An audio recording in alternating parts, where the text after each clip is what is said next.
Hai semua, kembali lagi di channel Iya Iya Yes. Semoga kalian menyaksikan video ini dalam keadaan sehat dan bahagia. Hari ini, seperti judulnya, aku akan nge-spill kira-kira naskah seperti apa sih yang disukai atau mungkin akan dilirik oleh editor sehingga membuat kemungkinan naskah itu akan diterbitkan. Nah, tapi ini di luar naskah-naskah viral di platform penulisan ya. Jadi anggaplah kamu melakukan submisi, kamu mengirimkan naskah itu secara sukarela ke penerbit tertentu. Kira-kira naskahnya harus gimana sih supaya dilirik nih sama editornya? Oke, aku akan membagikan 4 cara untuk kamu. Poin pertama adalah naskah kamu harus orisinal, naskah kamu harus original, naskah kamu harus asli ciptaan kamu. Kamu nggak boleh ngejiplak naskah-naskah lain sebelumnya, apalagi kalau misalnya alurnya itu sama banget dari awal sampai akhir, konflik utamanya sama, kemudian penokohannya sama, dan ceritanya sama gitu. Itu pasti akan langsung ditolak ya, apalagi kalau naskah yang kamu ambil lah, misalnya kamu terinspirasi dari naskah tertentu gitu. Nah, ternyata naskah ini sudah diterbitkan lebih dulu, maka akan kecil kemungkinan naskah kamu bisa diterbitkan karena ceritanya sama, ceritanya serupa, jadi nggak ada yang baru gitu dari naskah kamu. Makanya naskah kamu harus agak sedikit berbeda dan tentunya original, ciptaan kamu sendiri, oke? Yang kedua adalah naskah kamu harus memiliki nilai atau manfaat tertentu yang bisa diterima oleh pembaca. Jadi ketika editor membaca cerita kamu nih, dia nggak hanya membaca terus selesai gitu, tapi ada sesuatu yang dia dapatkan dalam bentuk apapun ya, entah itu manfaat, entah itu nilai-nilai tertentu kayak gitu.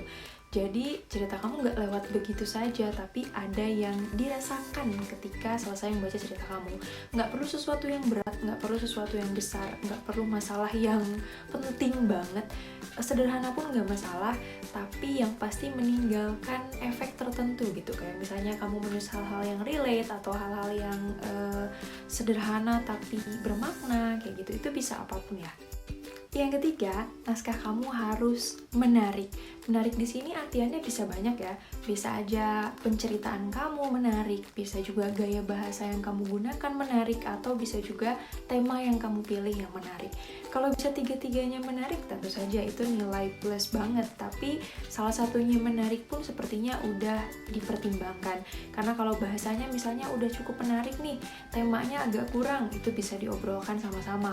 Atau temanya udah menarik banget, tapi penceritaannya masih kurang, itu juga masih bisa direvisi lagi dan sebagainya. Jadi setidaknya cerita kamu harus memiliki sisi menarik yang bisa kamu tonjolkan kayak gitu. Jadi ingat ya, ceritanya harus menarik. Dari segi apa? Bebas. Yang penting ada menariknya dulu. Dan yang terakhir, yang keempat adalah naskah kamu mau nggak mau harus diminati pasar. Dalam artian harus punya pasarnya nih. Karena kan kalau cerita udah bagus-bagus tapi ternyata kita nggak tahu nih itu mau dijual ke siapa atau untuk dibaca siapa sih, itu akan membingungkan dong. Jadi kamu sebagai seorang penulis memang memiliki tugas yang ekstra, yaitu dengan melihat pasar. Kira-kira sekarang orang-orang tuh suka baca yang kayak gimana sih? Apakah lagi suka cerita-cerita yang sedih? Apakah lagi suka cerita-cerita slice of life, kehidupan sehari-hari? Atau lagi suka cerita-cerita fantasi kayak gitu? Jadi kita juga harus melihat, kita juga harus bisa menargetkan untuk siapa sih cerita ini ditulis kayak gitu, oke? Jadi itu dia 4 cara supaya naskah kamu bisa dilirik sama editor. Oke, jangan lupa diingat baik-baik dan semoga video ini bisa membantu. Aku akan sangat mengapresiasi kalau misalnya kamu menyukai video ini, subscribe channel YouTube aku dan membagikan video ini ke teman kamu yang mungkin membutuhkan. Sampai ketemu di video berikutnya. Bye-bye!